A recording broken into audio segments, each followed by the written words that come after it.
ሰላም ጤና ይስጥልን የተከበራችሁ ሚዲያ ተመልካቾች የዕለቱን አንኳር መረጃዎች ይዤላችሁ ቀርቤያለሁ። እንግዲህ ከተለያዩ እና የእውነተኛ መረጃ ተቋማት ያሰባሰብኳቸውን የዕለቱን አንኳር መረጃዎች የማጋራችሁ ይሆናል። ሰብስክራይብ በማድረግ እንደዚሁም ደግሞ የደውል ምልክቷን በመጫን ኖቲፊኬሽን በማብራት የዕለቱ እውነተኛ መረጃዎች በየዕለቱ የሚለቀቁ መረጃዎች እንዲደርሷችሁ እንድታደርጉ ጠይቃችኋለሁ። እንግዲህ ከዕለቱ አንኳር መረጃዎች መካከል ከሀገር ውስጥም እንደዚሁም ደግሞ ከውጭም ያሰባሰብኳቸው እጅግ የሚገራርሙ መረጃዎች አሉ። ዛሬ ከእነዚህ መካከል እንግዲህ የተወሰኑትን አይነት ለመስጠት ያክል በሳውዲ በሞት ጥላ ስር ስለሚገኙ ኢትዮጵያውያን ምህረት እንዲደረግ ብፁዕ አቡነ ማትያስ ስለመጠየቃቸው እናነሳለን። በሌላ በኩል ደግሞ የአዲስ አበባ በጀት 350 ቢሊዮን ብር ብቻ ቢሆንም ለኮሪደርና ለወንዝ ዳርቻ የወጣው 1.3 ትሪሊዮን ብር መሆኑ እየተገለጸ ይገኛል። በሌላ በኩል ደግሞ አንድ አሳዛኝ መረጃ እየሰማን ነው የምንገኘው። እንግዲህ በመተከል ስለተጨፈጨፉ ንጹሃን ማጋራችሁ መረጃ ይኖራል። እንደዚሁም ደግሞ ወደ ውጭ ስናመራ እንግዲህ ዛሬ ሩሲያ የዓለማችንን እጅግ አስፈሪ የተባለውን የሚሳኤል ሙከራ አድርጋለች። ስለሱም እንደዚሁ ደግሞ ማጋራችሁ መረጃ ይኖራል። ሌላው እንግዲህ አሜሪካን እና ኢራንን ጦርን የሚመለከት መረጃዎችም አሉኝ። ከእነሱ ውስጥ አንዱ እንግዲህ አሜሪካ እስካሁን ድረስ ማውደም የቻለችው የኢራን የሚሳኤል ክምችት 10% ብቻ ነው እየተባለ ይገኛል። እንግዲህ ከዚሁ ከአሜሪካ ጋር ሳንወጣ በተለይ ደግሞ ከሀገራችን ጋር የሚያያዝ መረጃ አለኝ። ይሄው ምንድን ነው እንግዲህ እስካሁን ድረስ ተጥሎ የነበረው በኢትዮጵያ ላይ የጦር መሳሪያ ግዢ እንግዲህ አሜሪካ ማንሳቷን አስታውቃለች። ስለ እነዚህና ሌሎች መረጃዎች በርካታ መረጃዎች አሰባስቤያለሁ። እንግዲህ እስከ መጨረሻው ድረስ አብራችሁኝ በመቆየት የዛሬን መረጃዎች እንድትከታተሉ ጋብዛለሁ። መልካም ቆይታ። እንግዲህ ወደ መጀመሪያው መረጃችን የምናመራው ወደ ሳውዲ ይሆናል። በሳውዲ በእጽ መዘዋወር ወንጀል ተጠርጥረው 65 ኢትዮጵያውያን እንግዲህ የሞት ፍርድ ሊፈረድባቸው ጊዜያቸውን እየተጠባበቁ ነው የሚገኙት። ይህንም በማስመልከት እንግዲህ ብፁዕ ቅዱስ አቡነ ማትያስ ጥሪ አስተላልፈዋል። በሳውዲ ሞት ጥላ ስር ላሉ ኢትዮጵያውያን ምህረት እንዲደረግ እንጠይቃለን ሲሉ መልእክታቸውን አስተላልፈዋል። የኢትዮጵያ ኦርቶዶክስ ተዋሕዶ ቤተክርስቲያን ፓትርያርክ ብፁዕ ቅዱስ አቡነ ማትያስ በሳውዲ አረቢያ የሞት ፍርድ የተፈረደባቸው ወገኖችን በማስመልከት ዛሬ እንግዲህ ጥሪያቸውን አስተላልፈው ነበር። የኢትዮጵያ መንግስት ከሳውዲ ባለስልጣናት ጋር በከፍተኛ ደረጃ ተነጋግሮ የሞት ፍርዱ እንዲነሳና ወገኖቻችን ወደ ሀገራቸው እንዲመለሱ ልዩ ትኩረት ሰጥቶ እንዲሰራበት አሳስበዋል ማለት ነው ብፁዕነታቸው። ወደ ሁለተኛው መረጃችን ስንሻገር እንግዲህ አንድ የሚያሳዝን ዜና ዛሬ ተሰምተዋል። ይኸውም መተከልን ይመለከታል። እንግዲህ በቤንሻንጉል ጉሙዝ ክልል መተከል ዞን ህዝብን አሳፍሮ ሲጓዝ የነበሩ መኪኖች ላይ በደረሰ ጥቃት ከ30 በላይ ንጹሃን መሞታቸው ቲክቫ ኢትዮጵያ ገልጸዋል። እንግዲህ በቤንሻንጉል ጉሙዝ ክልል መተከል ዞን ህዝብ ባሳፈሩ ተሽከርካሪዎች ላይ ታጣቂዎች ባደረሱት ጥቃት ከ30 በላይ ንጹሃን ሲገደሉ ከ50 በላይ መቁሰላቸው፣ 4 መኪኖች መቃጠላቸው ጉዳዩን ከዓይን እማኞች ያጠሩ አካላት የዓይን እማኝ ነዋሪዎችና የክልሉ ምክር ቤት አባል ለቲክቫ ኢትዮጵያ ገልጸዋል ይላል። ነዋሪዎቹና ምክር ቤት አባሉ እንደሚሉት ራሱን የጉሙዝ ኃይል አንድነት ግንባር የሚለው ታጣቂ ቡድን ጥቃቱ የፈጸመው በዞኑ ጉባ ወረዳ የአይሲድ ቀበሌ አለፍ ብሎ ልዩ ስሙ የአፍሪካ እርሻ ልማት በተባለ ቦታ እንደሆነ ተገልጸዋል። ጥቃቱ የተፈጸመው እንግዲህ ግንቦት 4 2018 ተጓዦችን ያሳፈሩ አውቶቡሶች ወደ ግልገል በለስ እየተጓዙ በነበረበት ወቅት እንደሆነ ነው የተገለጸው። እንግዲህ እኛም ለመላው ኢትዮጵያውያንና ለቤተሰባቸውን ለሞቱባቸው በሙሉ መጽናናትን እመኛለሁ። ወደ ሶስተኛው መረጃ ከዚሁ ቻናል ላይ ያገኘሁትን መረጃ ነው ማጋራችሁ። ይኸውም የአዲስ አበባ ኮሪደር ልማትና የወንዝ ዳር ልማቶችን የሚመለከት ነው። የአዲስ አበባ በጀት 350 ቢሊዮን ብር ሆኖ የኮሪደር ልማቱና የወንዝ ዳርቻው ብቻ 1.3 ትሪሊዮን ብር ፈሰስ ተደርጎበታል ሲሉ አቶ ግርማ ሰይፉ መናገራቸው ተዘግበዋል። ናሽናል ሚዲያ አክሲዮን ማህበር አዲስ በሚል መሪ ቃል አዲስ አበባ ከተማን የማደስና የልማት ስራዎች ላይ ያተኮረ ውይይት መድረክ ትላንትና በአድዋ መታሰቢያ ሙዚየም ተካሂዷል። በመድረኩ ላይ ምሁራን፣ የመንግስት ስራ ኃላፊዎችና ጥሪ የተደረገላቸው እንግዶች ተገኝተው ነበር ተገልጿል። በመድረኩ የዳሰሳ ጽሁፍ ያቀረቡት የአዲስ አበባ ዩኒቨርሲቲ መምህር ዶክተር ዳዊት በንቲ አዲስ አበባ የተቆራረጠችና ለዋና ከተማነት የማትመች መሆኗን ገልጸዋል። ይህም ሁኔታ ለቀደሙ ነገስታትም ቢሆን ለልማት ስራዎች ትልቅ ፈተና ሆኖ መቀጠሉ በዝርዝር እንዳቀረቡ ተገልጸዋል። በውይይቱ ላይ ተሳታፊ አካላት በልማት ሂደቱ ዙሪያ የተለያዩ ጥያቄዎች መሰንዘራቸውም ተገልጸዋል። የኮሪደር ልማቱ ድሃ ተኮር ነው ወይስ ድሃን የገፋ ሲሉ ተሳታፊዎች መጠየቃቸውም ነው እዚሁ ላይ የተጻፈው። ዶክተር ካሳሁን ግርማ የኮሪደር ልማቱ ድሃ ተኮር ነው ወይስ ድሃን የገፋ የሚለው ነጥብ ላይ ግልጽ ሊሆን እንደሚገባም መጠየቃቸው ተነስተዋል። ተነሺዎች ያሉበት ሁኔታና የዕለት ተዕለት ኑሯቸው ሊታይ እንደሚገባም አሳስበዋል። በሚዲያ ጫጫታ ሳይሸፈን የተጎዱና ካሳ ያልተከፈላቸው ሰዎች ካሉ ሊካተቱ እንደሚገባም ተገልጿል። ሌላ ተሳታፊ ደግሞ ከተማውን ማደስ የተሰራው የፋይናንስ ሞዴል እና ምንጩ ምን እንደሆነ ጥያቄ ማቀርቧል ነው የተባለው። እንግዲህ በእነዚህና በሌሎች ለተነሱላቸው ጉዳዮች ጥያቄዎች ምላሽ የሰጡት የአዲስ አበባ ከተማ ውበትና አረንጓዴ ልማት ቢሮ ኃላፊ አቶ ግርማ ሰይፉ መሆናቸው ተዘግበዋል። የአዲስ አበባ ከተማ በጀት 350 ቢሊዮን ብር ሆኖ የኮሪደር ልማቱና የወንዝ ዳርቻው 1.3 ትሪሊዮን ብር ፈሰስ ተደርጎበታል ሲሉ ተደምጠዋል። እንግዲህ በሌላ በኩል ደግሞ የኮሪደር ልማት የፋይናንስ ፕላን ምን ይመስል እንደነበር ሲያስረዱ ኮሪደሩ ከመንግስት ካዝና እንደሚሰራ ተደርጎ መወሰዱ ትክክል እንዳልሆነ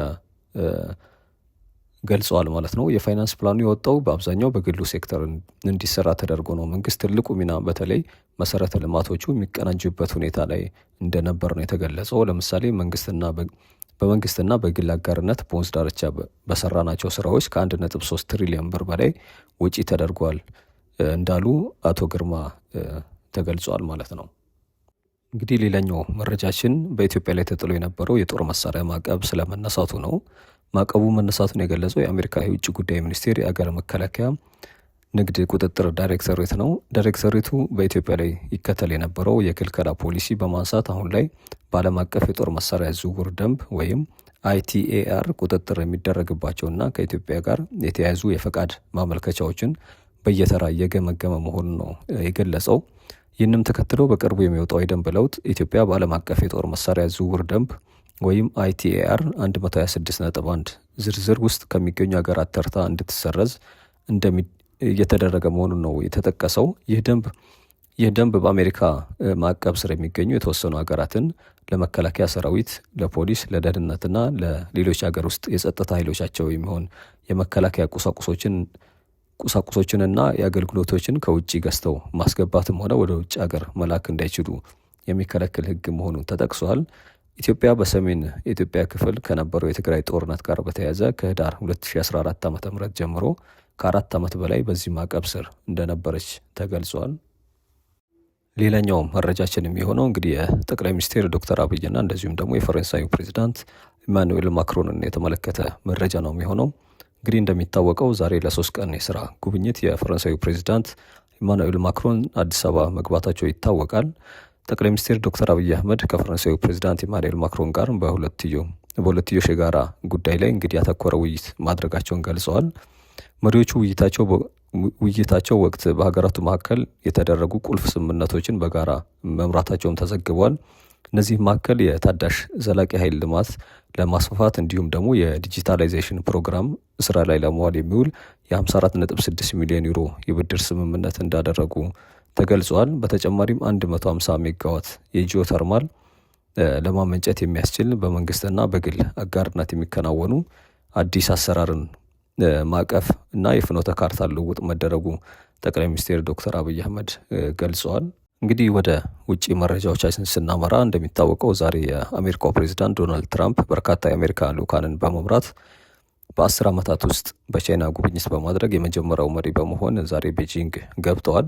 ለወራት ሲጠበቅ የነበረው በዚህ የፕሬዚዳንት ትራምፕ የቻይና ጉብኝት ከፕሬዚዳንት ዢ ጋር የችግር በገጠመው የሁለቱ ሀገራት የንግድ ግንኙነት፣ ስለ ኢራን ላይ እየተካሄደ ስላለው ጦርነት እንደዚሁም ደግሞ አሜሪካ ለታይዋን ስለምትሸጠው የጦር መሳሪያ እንደሚወያዩ ነው የተነገረው። ሌላው የውጭ መረጃችን ደግሞ ሩሲያን የተመለከተ ነው። ሩሲያ ሰይጣን 2 ከተሰኘው ሚሳኤል የበለጠና በዓለም ላይ እጅግ ኃይለኛ የተባለውን ሚሳኤል ሙከራ ማድረጓ ተገልጿል። ዛሬ ፕሬዚዳንት ቭላዲሚር ፑቲን የኒውክሌር አቅም ያለው ሳማታር መሳሪያ የዓለም ኃይለኛ ሚሳኤል ሙከራ ሩሲያ አዲስ አህጉር አቀፍ ባሊስቲክ ሚሳኤል ሙከራ አድርጋለች ሲሉ ተናግረዋል። ሞስኮ ማክሰኞ ዕለት በተሳካ ሁኔታ ሙከራው መደረጉን የሩሲያ ስትራቴጂክ ሚሳኤል ጦር አዛዥ ሰርጌይ ካራኬቭ ለፑቲን ሪፖርት ማቅረባቸውን ነው የተገለጸው። ፑቲን የሳርማት ሚሳኤል በዓመቱ መጨረሻ ወደ ፍልሚያ አገልግሎት እንደሚገባም መናገራቸው ተገልጿል።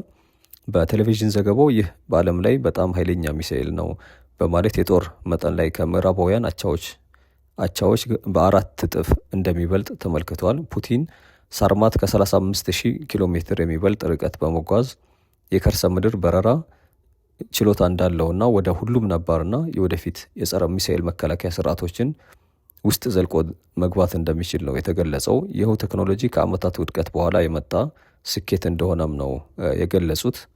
ሌላው መረጃችን እንግዲህ ኢራንን ይመለከታል። የኢራን ሚሳኤል መሰረተ ልማቶች 10% ብቻ በአሜሪካ ጥቃቶች እንደወደሙ ተዘግቧል። የቀሩት 90% የሚሆኑት ሙሉ በሙሉ ወይም በከፊል የሚሰሩ ሲሆኑ ምናልባትም በአየር ድብደባ ብቻ ከጥቅም ውጭ ማድረግ አስቸጋሪ እንደሚሆን ኤንዋይቲ እንደዘገበው ተጽፏል። የኢራን ሚሳኤል መሰረተ ልማት በትራምፕ ውጊያ ጉዳት አላስተናገደም ማለት ይቻላል። አሜሪካ እግረኛ ጦር ካላሰማራች ወይም ሌላ መሳሪያ ካልተጠቀመች በስተቀር የኢራንን ሚሳኤል ተቋማት ማውደም አስቸጋሪ እንደሚሆንባትም ተዘግቧል። እንደሚታወቀው ኢራን እንግዲህ ትናንትና በነበረን መረጃዎቻችን ላይ ሙሉ ለሙሉ ዝግጅቴን ጨርሻለሁ፣ ለየትኛውም ጦርነት የሚሆን ለሚመጣው ነገር ዝግጅቴን አጠናቅቄያለሁ እንዳለች የሚታወስ ነው። ከዚሁ ከኢራን ሳንወጣ እንግዲህ የተባበሩት አረብን የሚመለከት መረጃ አለ። የተባበሩት አረብ ኤሚሬቶች በኢራን ጥቃት እስከሚቀጥለው ዓመት ድረስ በሙሉ አቅሟ የጋዝ ምርቷን እንደማትቀጥል ተዘግቧል። የተባበሩት አረብ ኤሚሬቶች ዋና የጋዝ ማቀነባበሪያ ኮምፕሌክስ በጦርነቱ ወቅት በኢራን ጉዳት እንደደረሰበት እንደተገለጸ ይታወቃል። እንግዲህ በሙሉ አቅሟ ለማምረት ዓመት እንደሚፈጅባት ነው ዛሬ የተዘገበው። በዋና ከተማዋ አቡዳቢ የሚገኘው የሀበሻን ሳይት በመላው የተባበሩት አረብ ኤሚሬቶች 60% የሚሆነውን የጋዝ አቅርቦት እየሰራ መሆኑን ተናግረዋል። በሙሉ አቅሙ ለመጀመር እንግዲህ ወደ 2027 ዓመት ወይም ደግሞ 2027 ላይ እንደሚመለስ ነው የተገለጸው፣ በቀጣዩ ዓመት ማለት ነው። ሌላው መረጃ እንግዲህ ማዳበሪያ በቅርቡ በሆርሙዝ ባህር ማለፍ ካልተፈቀደ በ10 ሚሊዮኖች የሚቆጠሩ ሰዎች ለረሃብ ሊጋለጡ እንደሚችሉ ተዘግቧል። የተባበሩት መንግስታት ድርጅት ግብረ ኃይል መሪ ለኤፍኤፍፒ ዜና ወኪል እንደገለጸው 1/3 የሚሆነው የዓለም ማዳበሪያ በዚሁ በባህረ ሰላጤ ውስጥ እንደሚተላለፍ ነው የተዘገበው። ሌላው ኢራንን የተመለከተው መረጃ እንግዲህ እስራኤል ከኢራን ለዜጎቿ ተልኳል ስለተባለው የማስፈራሪያ መልእክት ነው። እንግዲህ እስራኤል ከኢራን ለዜጎቿ ተልኳል ስለተባሉ ማስፈራሪያ መልእክቶች እንዲጠነቀቁ አሳስባለች። የእስራኤል ብሔራዊ ሳይበር ዳይሬክተር ባለፉት ጥቂት ሰዓታት ውስጥ ድንጋጤ ለመፍጠርና የደህንነት ስሜትን ለማዳከም የታሰቡ የማስፈራሪያ መልእክቶች ወደ ዜጎች የእጅ ስልኮች ወይም ደግሞ ሞባይል መላካቸውን ገልጸው እንዲጠነቀቁም ጥሪ አቅርበዋል። እንግዲህ የዕለቱ አበይት መረጃዎች እነዚህ ነበሩ። እስካሁን ድረስ አብራችሁኝ ስለቆያችሁ አመሰግናለሁ። ነገ በተመሳሳይ ሰዓት በተመሳሳይ አንኳር መረጃዎች የምንገናኝ ነው የሚሆነው። ሰብስክራይብ ያላደረጋችሁ ሰብስክራይብ በማድረግ እንደዚሁም ደግሞ ሀሳብ አስተያየታችሁን በማስቀመጥ ቻናሉንም ሰፖርት እንድታደርጉ ተጠይቃችኋለሁ። ቻው፣ መልካም ጊዜ።